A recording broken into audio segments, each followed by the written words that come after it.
네, IBK 투자증권 함정남 차장님과 시장 전략 빠르게 이어가 보도록 하겠습니다. 차장님 어서 오세요.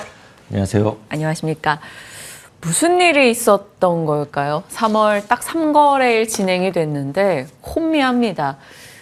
첫 번째 날 하락, 각오했다 였는데 두 번째 날은 좀 심하네 라는 생각이 들었고 세 번째 날은 이 정도까지 되돌린다고? 라는 생각. 뭐든지 좀 기대 이상의 흐름이 나오고 있어요. 어느 쪽으로든 간에. 여기서 우리가 어떤 걸 놓치지 말아야 되는지 차장님의 시각은 어떠십니까? 지난 주말에 고객에게 드렸던 시황에도 제가 적어드렸었던 내용인데 영업직으로 있는 지 제가 한 20년가량 됩니다. 2006년도에 입사했으니까요. 그 영업 객장에서 느끼는 고점 시그널은 전부 다 떴습니다.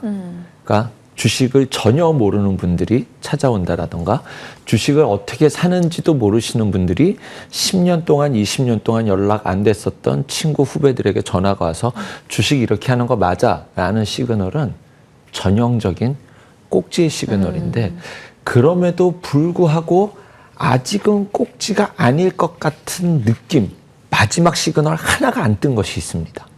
그것이 뭐냐면 이거는 제가 그냥 이름을 붙인 거예요. 네. 교만 시그널이 안 떴어요. 교만 시그널이 뭐냐면 자랑하는 거요. 주식을 잘 모르는 사람들이 저한테 와서 아유 정남이 이번에 뭐 해. 제 주변에 아직 차 바꾸겠다는 영업 직원이 없어요. 그게 진짜 마지막 시그널이거든요. 그래서 저는 제 주변에 전업 투자를 한다는 사람이 나오거나 차 바꾼다라는 시그널이 뜨면 외제차로 바꾼다는 뜨면 저는 보지도 않고 주식 비중을 확 처리해 나가는데 아마 어쩌면 이번엔 쏠림이 삼성전자 하이닉스에 집중되어 있기 때문에 아마 그 교만 시그널은 아직 안 떠서 이 시그널이 앞으로 뜰지 안 뜰지는 모르지만 아직은 더 갈 길이 있지 않을까라는 것이 조심스럽게 생각했었다. 한 번의 변동성은 있을 수 있다.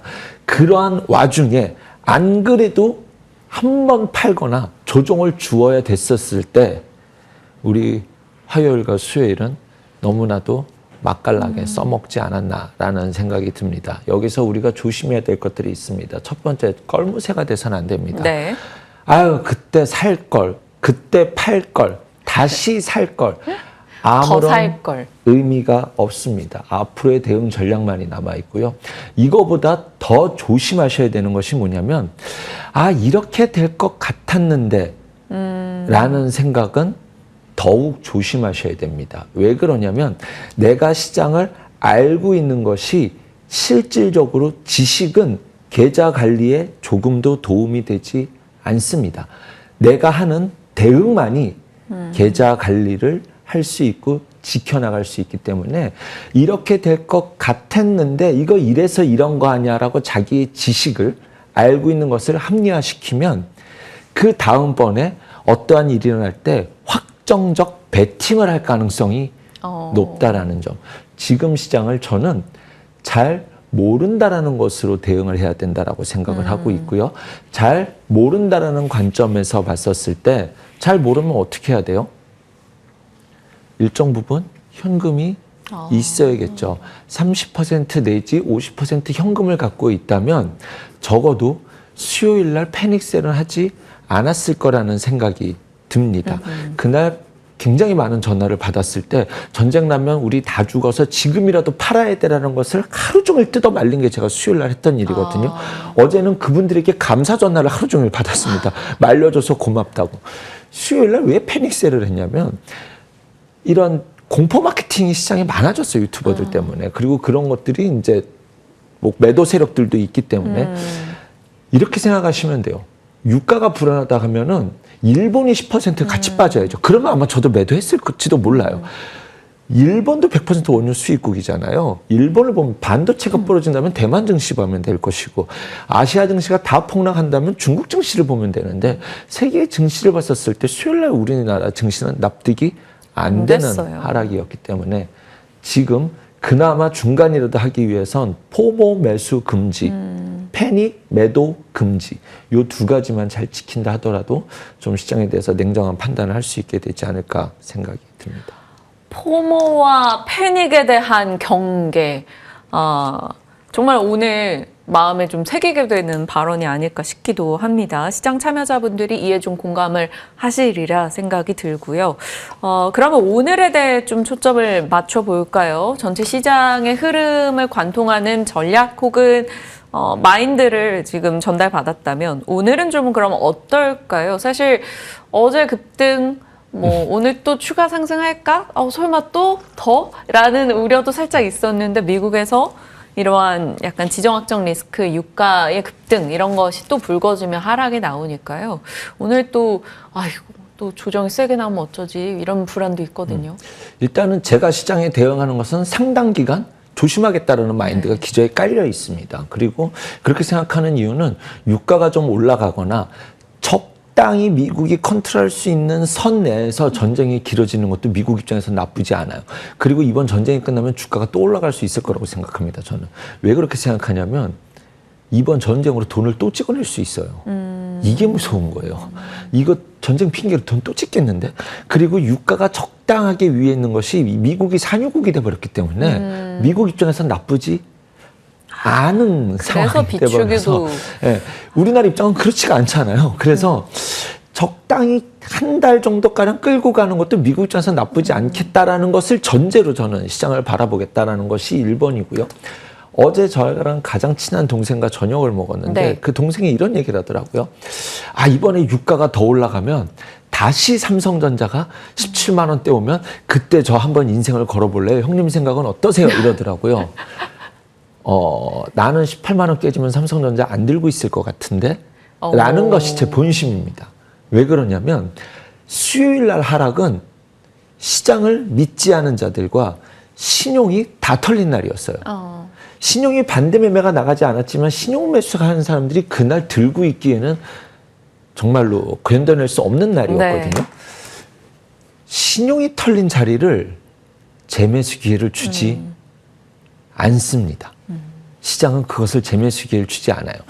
제가 2008년도에 세 번째 깡통을 차게 되는데 세 번째 제 인생의 마지막 깡통입니다. 그것이 제가 2008년도에 2008년 글로벌 금융위기 그렇죠. 금융위기 때 그때 어떤 일이 일어나냐면 지수 베어스탠스가 터졌을 때 지수가 2200이었거든요. 코스피가. 그런데 1500까지 다이렉트로 빠져요. 1500까지 왔던 지수가 6월인가 그때쯤에 2주 만에 다시 2000까지 근처까지 가거든요. 2주 동안 지수가 25%가 올라요. 그러면 그 당시는 상한가가 15%였거든요. 내가 보고 있는 종목들이 번갈아 가면서 상한가가 매일 나오는 거예요. 그러니 이야 장이 반등을 줄 때 이렇게 주는구나. 그리고 리만이 터지니까 다시 지수가 1500까지 빠지는 거예요. 앞에 반등을 봤잖아요. 이걸 보질 말았어야 되는데 앞에 반등을 봤잖아요. 신이 나에게 제가 2008년도 10월에 결혼하거든요. 결혼을 할 때 내가 집 넓혀서 가겠구나. 제가 갖고 있었던 모든 영혼을 털어서 풀신용으로 지수 1460 잊혀지지도 않습니다. 그때 풀신용으로 들어가게 되거든요. 나한테 온 기회 쌍바닥이라는 거 어디서 또 주워드는 건 있어갖고 그 가격이 다시 왔어. 이야 이게 웬 떡이냐. 하늘이 나에게 준 기회다. 풀신용으로 들어가거든요. 1460에. 그 지수가 870까지 빠집니다. 그때 이번에 또 빠진다 이거는 몰라요. 하지만 그때 제 뼈에 새긴 것은 신용이 털린 자리는 재매수 기회를 주지 않는다라는 점.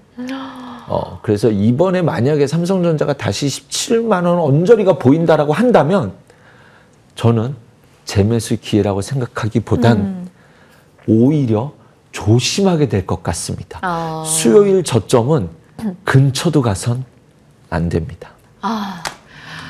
어떤 논리로 지금 함 차장님의 전략적 아이디어가 공유되고 있는지 아실 겁니다. 반드시 이렇게 된다는 아니겠지만 그건 아닙니다. 어떻게 될지 몰라. 이번 시장은 특이해서 어떻게 될지 모릅니다만. 그러면 경험적으로 함정남 차장님의 뷰를 듣기 위해 모신 거니까요, 여러분. 이 부분에 대해서 차장님의 의견은 이러하다라는 점을 참고해 주시고 나에게 필요한 부분이 무엇인가를 발췌하시면 될 것 같습니다. 굉장히 이제 과거의 경험을 같이 공유해주면서 또 좋은 얘기 해주신 것 같아요. 그래서 오늘 어떡하라고요?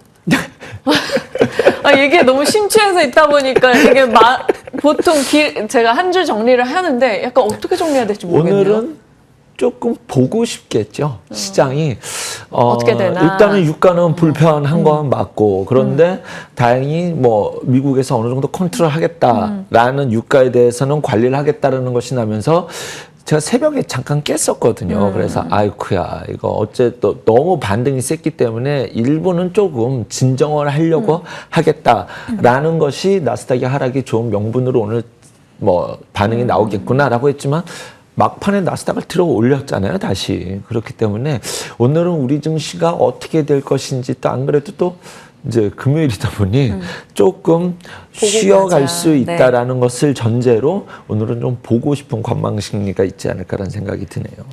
어제 그 친한 동생분의 이제 삼성전자 얘기도 생각이 나고 하는데 지금 많은 증권가의 보고서들을 보면 전략 보고서에서는 반등을 줄 때는 무조건 또 주도주 중심일 것이다. 여기서 말하는 주도주는 반도체일 겁니다. 뭐 삼전닉스뿐 아니라 반도체 소재 부품 장비주 어제 VI에 VI를 거듭 걸면서 주가 급등이 났어요. 이 주도주에 대한 시각은 어떻습니까? 수요일 날 매도 포지션으로 대응했던 것 중에 유일하게 하나 했던 거는 네. 과거에는 코스닥이 많이 빠지잖아요. 그러면 코스닥이 10% 종목이 10% 빠지면 삼성전자는 한 3% 빠졌어요. 교체가 안 됐단 말이죠. 그런데 수요일은 삼성전자도 10% 빠졌으니 그냥 이렇게 된 김에 전자로 갈아타지라는 선택은 가능했었던 날이지 않나라는 생각이 들고 그 뷰는 저는 아직도 유효하다라고 생각이 듭니다. 그런 관점에서 이제 소부장에 대한 의견은 지금 제가 업황에 대한 신뢰보다는 수급을 가장 우선시로 보셔야 된다는 말을 올해 들어서 계속적으로 하고 있지 않습니까? 그 관점에서 소부장이 가야 되는 대전제는 아직 별로예요.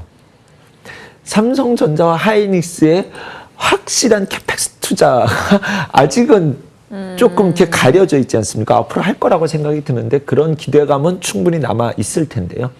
기본적으로 수급 논리에서 코스닥 시총 상위에 있는 소부장들은 두 가지 키워드를 같이 맞물려 있거든요. 지금의 시장에 여기까지 끌고 오는 것이 ETF장이잖아요. 네. 지금이 ETF장인데 코스닥 150과 반도체 ETF가 지금 가장 인기가 좋거든요. 네. 이 두 가지에 같이 맞물려 있는 것. 그래서 소부장 주변 분들이 많이 물을 때 뭘 종목을 찾으려고 해. 코스닥 150 내에 있는 반도체 종목들이 어떤 것이 있는지 먼저 보고 그 안에서 먼저 찾는 것이 답이다라는 뷰는 지금도 저는 바뀌지 않았습니다. 코스피에 있는 한미반도체 한미반도체 정도는 뭐 긍정적으로 예외로. 볼 수 있겠지만 예외로 뭐 그렇게 예외를 둔다면 몇 가지가 있겠죠. 네네. 하지만 꼭 한미반도체의 고집을 안 부려도 이 안에서도 저수익률은 저는 충분히 많이 커버가 되고 있다라는 정도로 말씀드릴 수 있겠네요. 네, 뭐 코스피에 있는 반도체라서 그냥 말씀을 드리긴 했습니다만 한미반도체도 좋지만 이제 코스닥 150 내에 있는 반도체 소부장 종목들에 대해서 기존에도 1월 중순부터 계속 강조를 해주셨던 것 같아요. 이런 부분들을 잘 기억해 주시길 바랍니다. 20초 정도 남아 있습니다. 8시까지. 그래서 저희가 추가적인 얘기를 나누면 프리마켓 출발을 놓칠 것 같아서 네. 시장에 프리마켓 대해서 보시죠. 프리마켓을 보고 나서 이야기를 좀 나눠가는 게 나을 것 같습니다. 일단 전체적으로 뉴욕장의 분위기를 우리가 어느 정도로 받아드는가 좀 중요할 것 같고요. 말씀드렸던 내부적인 수급적인 모멘텀이 이것을 좀 받쳐줬으면 하는 바람은 있습니다만 뭐 시장의 판단에 껴야겠죠. 또 주말을 앞뒀기 때문에요. 보고 가자는 심리가 있을 것 같습니다. 출발을 했네요. 분위기 살펴보겠습니다. 전체적으로는 일단 하락권에서 출발하는 종목들이 좀 보입니다. 삼성전자, SK하이닉스, 현대차 모두 다 3% 정도 하락 출발 확인이 되고 있고요. 아무래도 지정학적 불안, 유가 상승 여기에 반응하면서 한화 에어로스페이스가 그래도 3% 오름세 포착되고 있습니다. 코스닥 시총상의 종목들 일제히 하락권에 출발 분위기 노출이 되고 있습니다. 자, 그러면 상승률 상위권에서 오늘 그래도 선전하고 있는 쪽이 어딘가 좀 봐야겠죠. 미래에셋생명 전일 급등에 따라 오늘 또 추가 시세를 내네요. 20% 가까운 상승이고요. 어제 애프터마켓에서 시세가 좀 있었죠. 유가 상승 속에서 신재생에 대한 부각 이슈도 좀 나올 것이고 정부에서 신재생에 대한 우호적인 정책 이런 보도가 좀 있었습니다. 12% 상승세 확인이 되고 있고요. 자, SK 이터닉스도 같은 맥락에서 오름세가 나오고 있는 것 같아요. 자, 앞서 이제 방공 관련해서 하나시스템, LIG 넥스원이 앞단에 있다라는 점을 말씀드렸죠. 하나시스템, LIG 넥스원, i3 시스템 다 동일한 맥락에서 지금 걸프국에서 방공목이 달라 이런 요청이 나오고 있다라는 보도 등의 영향을 받고 있습니다. 이쪽에서 강세 흐름. 그리고는 한국 쉘 석유 등의 에너지 쪽들 올라가는 모습 보여지고 있고요. S-오일 강세 흐름 확인이 되고 있습니다만 유가 원유 쪽에서는 엄청난 강세가 나오고 있지는 않은 것 같고요. 지금은 RFHIC도 그렇고 다 약간 이런 방공 쪽 키워드를 갖고 가고 있지 않나 싶습니다. 그러면 코스닥 쪽에서 상승률 상위는 비슷한 맥락이네요. 얼추 그런 종목들이 올라가고 있고 동진 세미캠, ITM 반도체 이런 일부 반도체 종목들, 원익 QNC 등 선전하고 있습니다만 뚜렷하진 않습니다. 다소의 종목들이 하락하고 있다라고 볼 수 있겠죠. 일단 시총 상단에서는 거의 다 전쟁 관련한 테마들 혹은 일부 반도체 이 정도네요. 함정남 차장님 아이디어 있으실까요? 전쟁 관련 LIG 넥슨을 쫓아가기는 좀 쉽지 않겠다라는 생각은 들고 2, 3% 오늘의 하락은 제 기준에서는 납득이 되는 상황이다. 이제부터는 조금 프로들의 영역으로 트레이더들의 영역으로 좀 진입해서 하루 데일리 단타들이 좀 기승을 부릴 수 있다는 것을 염두에 두시고 주가에 대해서 당분간은 좀 한 달 정도는 밸류로서 투자한다라고 하지만 손은 이미 벌써 게임을 하고 있으니 차라리 게임을 한다는 마음으로 접근하는 것이 오히려 더 솔직한 주가 대응이 되지 않을까라는 생각마저 듭니다. 주변에서 나 이거 사서 안 팔 거야, 묻을 거야 하시고 다음날 다 파시고 맞아요. 이런 경우들이 많아요. 약간 네. 마음은 가치 투자인데 맞습니다. 불안한 거예요. 네. 그래서 말씀하신 대로 손이 매도를 하고 있거나 손이 매수를 하고 있거나 이런 경우가 좀 있으신 것 같아요. 그러니까 애초에 대응하는 세팅 자체를 조금 짧게 하겠다라는 의도로 대응을 한다라는 거죠. 시장에 대한 코멘트 들어봤고 이제 그러면 전체적으로는 조금 조심하면서 끌고 가겠다. 어느 정도 경계감을 세우겠다라는 의견이신 건데 남아있는 3월의 이벤트에서 미리 그러면 조금 그래도 편안하게 선택할 수 있는 이벤트 있을지 궁금합니다. GTC도 있고요. 네. 인터배터리도 있고요. 노란봉투법식, 주주총회 등등 살필 게 좀 많더라고요. 3월에. 무슨 소용이 있겠습니까? 전쟁 이 난리판에 일단은 이 변동성이 진정이 되고 난 다음에야 반도체도 있고 2차 전지도 있고 되지 않겠습니까? 그런데 어쨌든 시장이 관심을 갖는 것은 코스닥이라는 점은 맞아요. 눈여겨볼 만하다라는 것.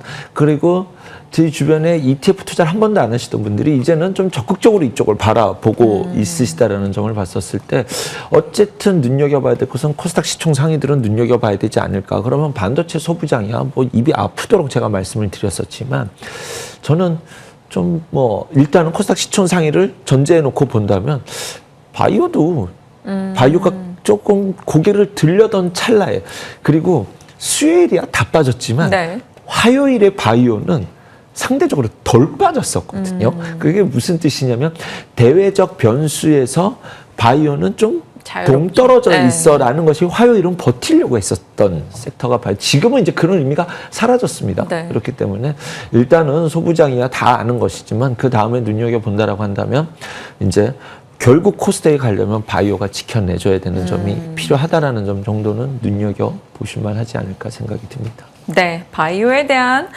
얘기까지 해주셨고요. 포트 리밸런싱 전략을 좀 주신다고 했는데 이거 중요할 것 같아요.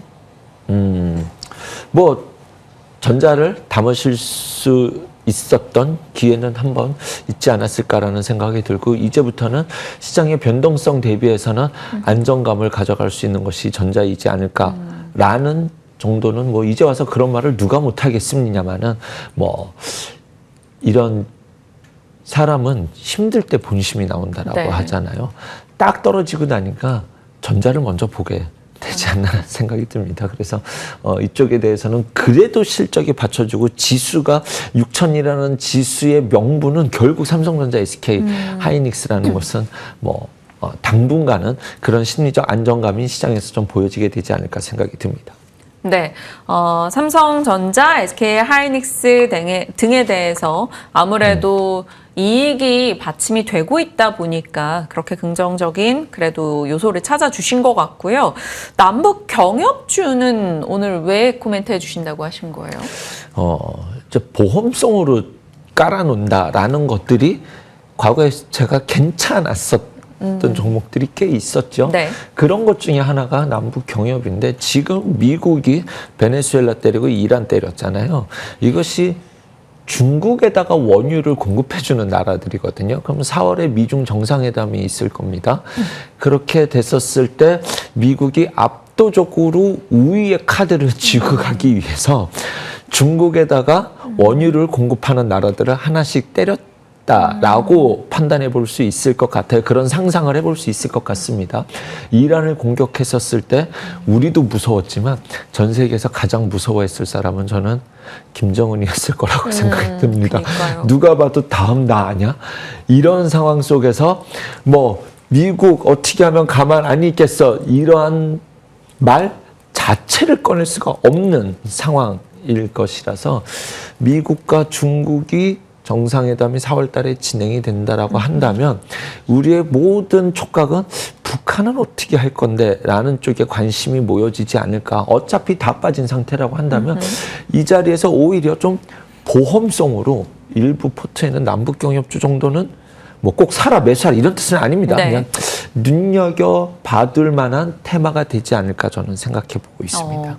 그러면 삼성전자, 뭐 하이닉스를 비롯해서 코스닥 150 안에 있는 반도체 소부장 혹은 아니면 인덱스 네. 쪽 투자, 코스닥에 집중해서 인덱스 투자를 한다던가 아니면 이제 보험성으로 살짝의 포트 비중을 넣어볼 수 있는 경협 이렇게 키워드를 기억해 보도록 하겠습니다.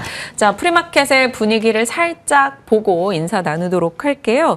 전체적으로 앞서 출발 분위기가 좀 동일하네요. 천군 관련한 종목군들이 올라서고 방위산업주들의 강세가 도드라집니다. LIG 넥스원, 한화시스템, 풍산, 방산주들 강세 흐름 보여주고 있고요. 반도체 소부장에서 그래도 좀 시세 내주네요. 원익 IPS 역시나 뭐 ETF 수급 좀 유입되는 종목들이죠. 리노공업도 그렇고요.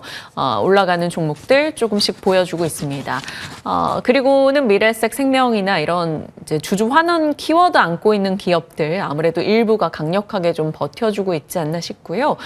그 밖에는 다 개별 뉴스 아니면 반도체 소부장 정도 확인이 되는 것 같습니다. 시가총액 상위 종목들은 일제히 하락권이고 올라가는 거라고는 하나에어로, 하나시스템, 한미반도체, 한씨들 잘 가고 있고요. 현대로템, SK이노베이션, LIG 넥스원 이렇게 포착되고 있습니다. 참고하시고요. 꾸준하게 시세 체크해 보시죠. RPK 투자증권의 함정남 차장 함께했습니다. 고맙습니다. 감사합니다.